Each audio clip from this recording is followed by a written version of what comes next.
हाय, फूटी किस्मत, एक दाना भी नहीं बचा। कुकू गुड़िया, रो मत बेटा, माँ अभी कुछ न कुछ इंतजाम करती है। बस ये गर्म पानी पी लो, इससे पेट को थोड़ी राहत मिलेगी।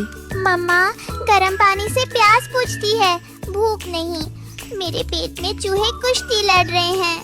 क्या आज भी हम भूखे ही सोएंगे? नहीं मेरी लाडो, तू हिम्मत रख। मैं अभी जंगल के दूसरे कोने में जाती हूँ, शायद कहीं कोई अनाज मिल जाए। उड़ते उड़ते रानू जंगल के बाहर एक पुराने खेत में पहुँची। वहाँ फसल तो नहीं थी, पर मिट्टी में एक छोटी सी पोटली दबी हुई थी। अरे ये क्या है? ये तो दाने नहीं, छोटे छोटे काले बीज हैं। शायद ये मूली के बीज हैं। अगर मैं इन्हें अपने घर के पीछे वाले खेत में बो दूं, तो हमारे पास ढेर सारा खाना होगा। शुक्र है मालिक, तूने रास्ता दिखा दिया। अब मुझे बस इन बीजों को मेहनत से पालना होगा। वापस आते समय रानू का सामना कालू कौवे से हुआ, जो बड़े मजे से सूखी हड्डी चबा रहा था। कालू भाई, क्या मुझे थोड़ा सा पानी मिल सकता है? मुझे ये बीज बोने हैं। अगर फसल अच्छी हुई तो मैं आपको भी हिस्सा दूंगी। रानू, तू सच में पागल हो गई है। बीज बोएगी?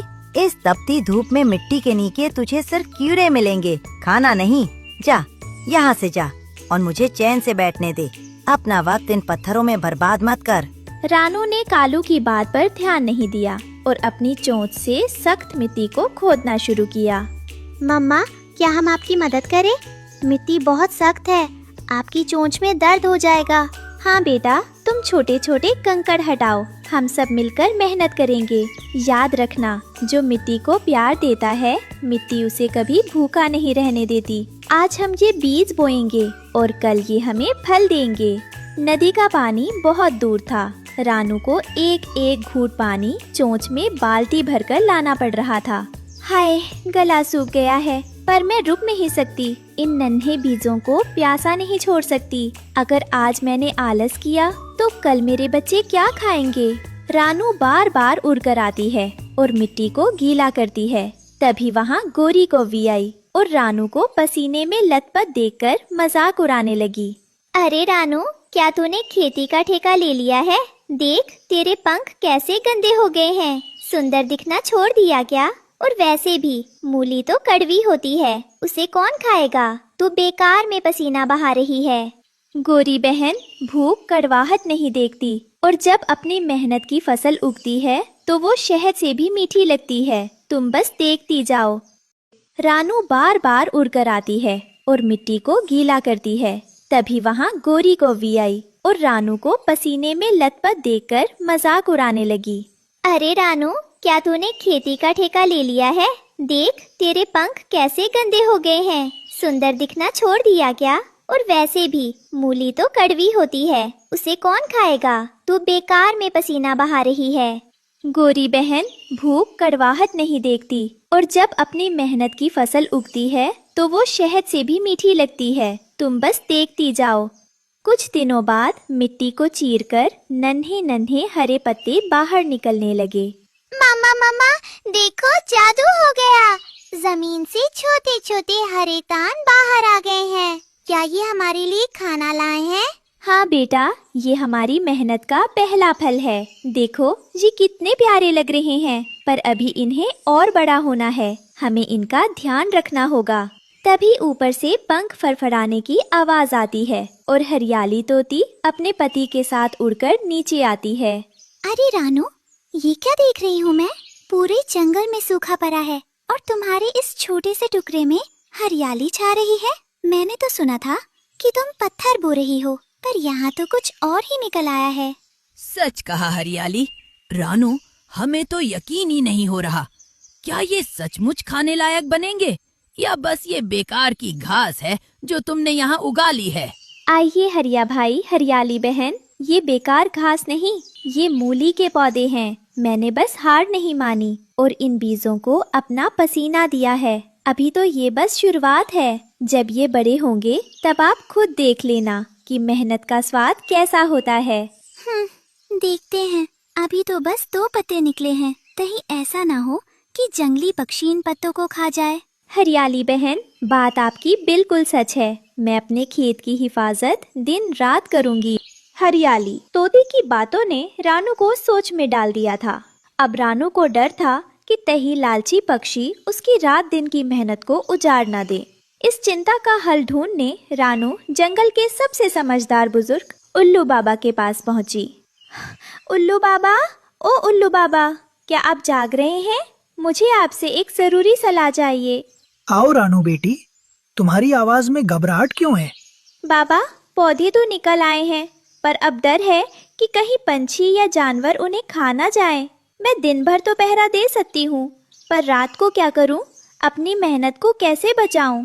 बेटी, जहाँ हरियाली होती है वहाँ चोर नजरें तो आएंगी ही।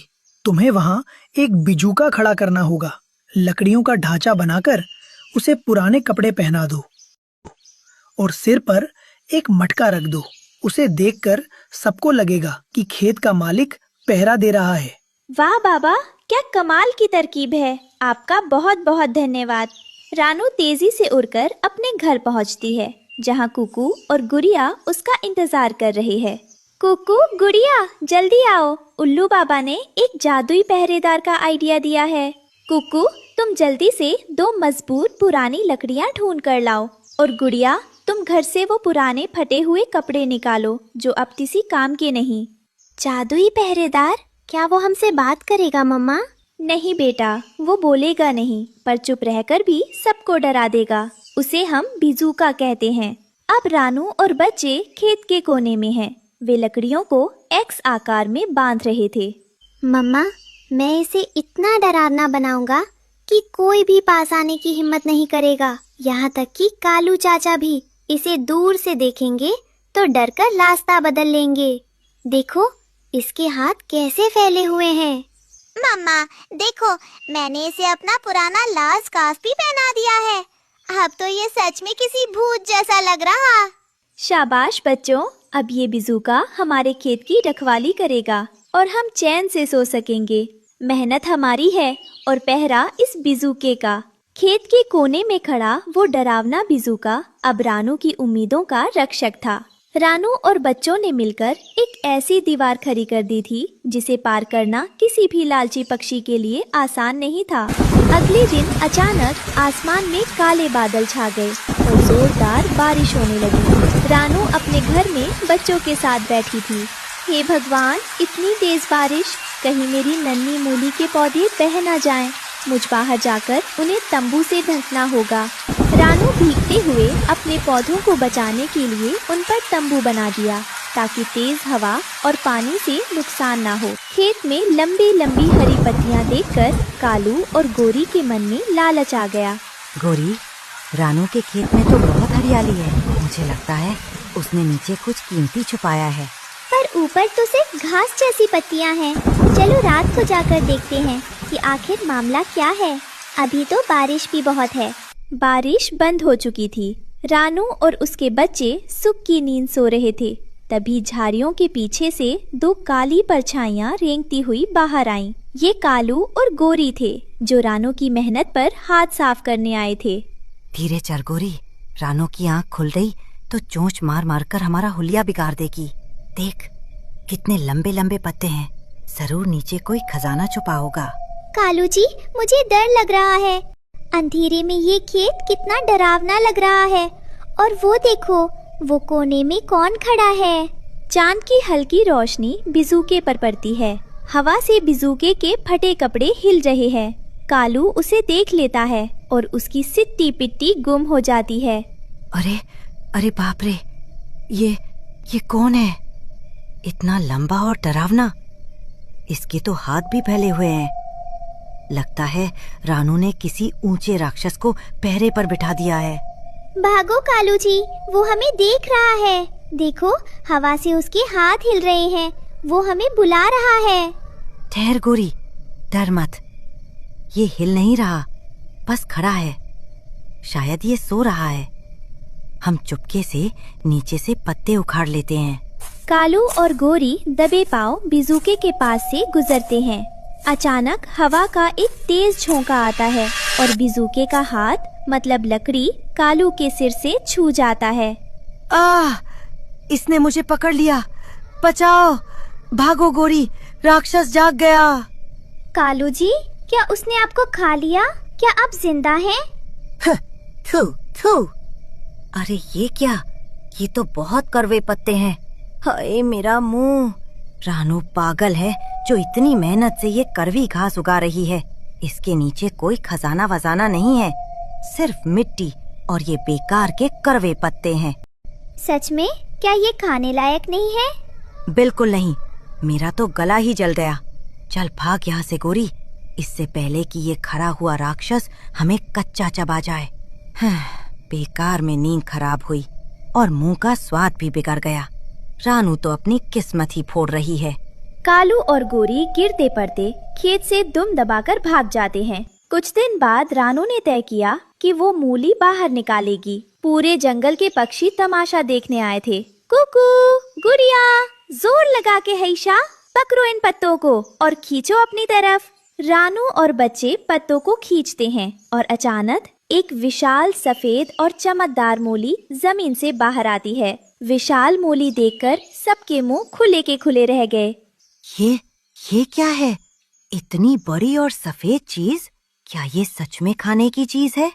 वाह रानू, मैंने अपनी जिंदगी में इतनी सुंदर मूली नहीं देखी। ये तो फल से भी बड़ी है। हाँ कालू भाई, ये वही पत्थर हैं जिन्हें आप कह रहे थे, पर मेहनत और पानी ने इसे मीठा बना दिया है। रानू ने मूली के छोटे छोटे टुकड़े किए और सबको दावत पर घर बुलाया। रानू बहन, हमें माफ कर दो। हमने तुम्हारा मजाक उड़ाया और रात को तुम्हारे पत्ते भी खराब किए, पर ये मूली तो सच में बहुत स्वादिष्ट और रसीली है। कोई बात नहीं गोरी बहन, पेट भरा हो तो गुस्सा अपने आप खत्म हो जाता है। आप सब पेट भर कर खाओ। रानू की मूली की खेती ने पूरे जंगल को एक नया रास्ता दिखाया। अब कोई भूखा नहीं रहता था। अरे बिटिया की कसम, नेकी ही असली मरहम। याद रखना बच्चों, जो जमीन की सेवा करता है, जमीन उसे कभी धोखा नहीं देती। मेहनत करो और सब्र रखो।